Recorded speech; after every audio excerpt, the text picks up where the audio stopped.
مجھے بھی سنگین دھمکیاں آئیں اور یہ ڈاکومنٹڈ ہے، سرکاری دستاویزات میں بھی ڈاکومنٹڈ ہے کہ اس حوالے سے جو دھمکیاں دی گئیں، جان سے مارنے کی دھمکیاں دی گئیں. اور یہ مصدقہ اطلاعات ناظرین میں آپ کو ایک خط دکھاؤں گا ڈاکومنٹڈ، جس میں ان تمام چیزوں کا ذکر کیا گیا تھا، وہ تھوڑی دیر میں آپ کو بتاتا ہوں. لیکن آج شہباز شریف اور بلاول بھٹو کی مخلوط حکومت کے دور میں پبلکلی تو چیخیں صحافیوں پہ ظلم نہیں ہو رہا، جو چیخیں پبلکلی سنی جاتی تھیں وہ ان عقوبت خانوں سے وہ چیخیں آتی ہیں جب ٹارچر کیا جاتا ہے، اور یہ آج کے دور میں ہو رہا ہے. اس بلاول بھٹو کی سندھ حکومت میں بھی یہ کام ہوا جو کہ ہیومن رائٹس کمیٹی میں ماضی میں تو بڑی صحافیوں کے خلاف ایکشن لیتے تھے، لیکن آج بالکل خاموش ہیں.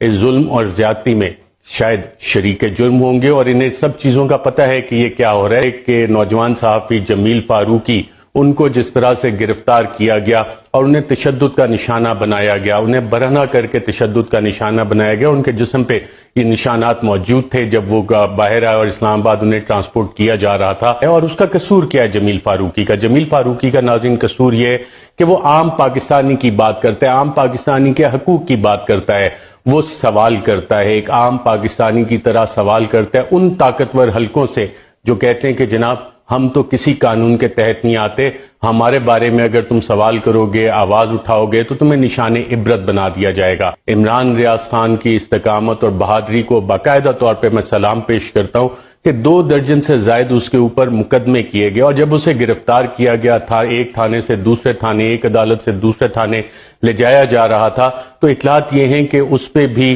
ان ہیومن ٹریٹمنٹ اس کے ساتھ کی گئی. جس طرح دہشت گردوں کے اوپر کالا کپڑا منہ پہ چڑھا دیا جاتا ہے، وہ اس پہ چڑھایا گیا، اور ان ہیومن ٹریٹمنٹ اور تشدد کی اطلاعات ہمارے پاس موجود ہیں کہ عمران ریاض خان پہ تشدد کیا گیا. عماد یوسف جو ARY نیوز کے ہیڈ آف نیوز اور کرنٹ افیئرز ہیں، ان کے گھر جس طرح رات کو ریڈ کی گئی، اس طرح دہشت گردوں کو ریڈ کر کے اٹھایا جاتا ہے. اس کے معصوم بچے آج بھی اس ریڈ کی وجہ سے جو پرائیویسی آف ہوم انویڈ کی گئی سندھ میں، سندھ حکومت جہاں پاکستان پیپلز پارٹی کی حکومت ہے، بلاول بھٹو زرداری کی پیپلز پارٹی کی حکومت ہے، وہاں سے عماد یوسف کو رات کو اٹھایا گیا، مڈ نائٹ ریڈ کر کے اٹھایا گیا فیملی کے سامنے، اور جس طرح سے دیواریں پھلانگ کے وہاں پہ انٹر ہوئے تھے، وہ کاروائی کس طرح کی تھی؟ خوف و ہراس پھیلانے کے لیے، تاکہ باقیوں کے لیے بھی یہ مثال بنے. اور پھر عماد یوسف کے ساتھ بھی کسٹڈی میں ان ہیومن ٹریٹمنٹ کی گئی. ایاز امیر صاحب پاکستان کی صحافت کا انتہائی معتبر نام، سینئر صحافی، دہائیاں انہوں نے دیکھی اور ہر کسی کو انہوں نے سوال کیا. جب ایک رجیم چینج کے حوالے سے انہوں نے بات کی اور ایک سیمینار میں شرکت کی جس میں عمران خان بھی موجود تھے، تو انہوں نے کافی ساری ایسے باتیں کیں کہ جس سے چند طاقتور حلقے انتہائی شدید برہم ہوئے.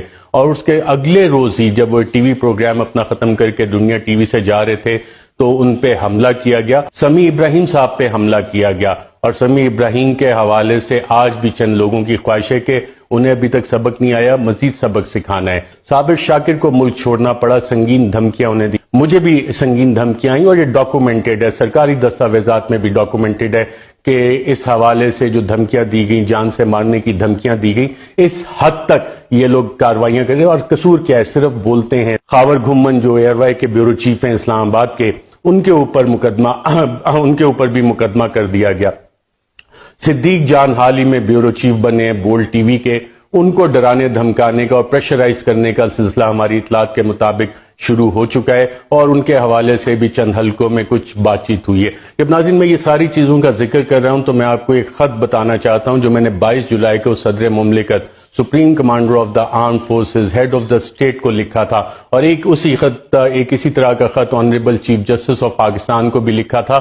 اور اس میں ایک پیراگراف میں 22 جولائی کو میں نے بتایا تھا کہ کچھ انسکروپلس ایلیمنٹ صحافیوں کے خلاف یہ کاروائیاں کرنے کا پلان کر رہے ہیں. اور آپ اس خط میں جو نام لکھے ہوئے ہیں جب دیکھیں گے تو یہ کاروائیاں انہی صحافیوں کے خلاف ہوئی ہیں اور یہ آلریڈی ڈاکومنٹڈ ہے. لیکن ان سب چیز پہ ناظرین آج کی تاریخ تک کوئی کمیشن نہیں بنا ہے. یہ تاریخ کا وہ سیاہ باب ہے میڈیا سینسرشپ کا جو شہباز شریف، بلاول بھٹو اور PDM کی حکومت میں رقم